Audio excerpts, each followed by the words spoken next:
यदि कोई ये कहता है कि अगर आप मांस खाते हैं तो आप धार्मिक नहीं हो सकते या भगवत भजन नहीं कर सकते हैं, तो मुझे लगता है कि वो निरा मूर्ख है, और कम से कम भारत के संदर्भ में तो पूरी तरह से मूर्ख है।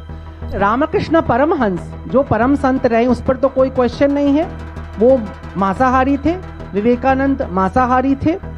तमाम दक्षिण भारत और बंगाल और जितने दूर तक आप निकलते जाइए वहाँ पूजा पाठ में भी मांसाहार होता है। जो तंत्र पद्धति से जुड़े या शाक्य परंपरा से लोग जुड़े हैं वो भी मांसाहार करते हैं बिहार। तो ऐसा बिल्कुल नहीं है कि आप अगर मांसाहार कर रहे हैं तो आप धार्मिक नहीं हो जाएंगे, बिल्कुल हो सकते हैं। और असल चीज आपका आहार नहीं है, असल चीज आपका आचार है। मांस खाता हो वो धार्मिक कैसे हो सकता है? कोई कैसे कह सकता है मैं धार्मिक हूँ और इधर साथ में चिकन चबा रहा है? ये असंभव है।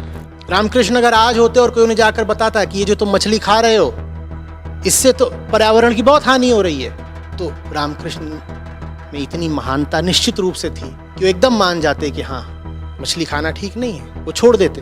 पर लोग यही बात पकड़ के बैठ जाते हैं कि रामकृष्ण भी तो मछली खाते थे। तो तुमने पूछा कि स्वामी विवेकानंद जी मीट क्यों खाते थे?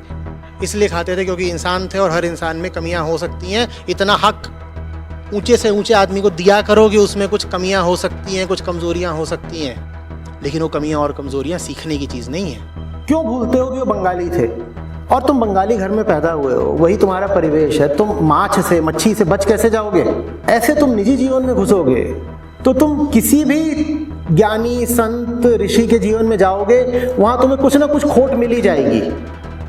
मैं पूछ रहा हूं तुम्हारी नजर कैसी है जो खोट पे ही जाके टिकती है?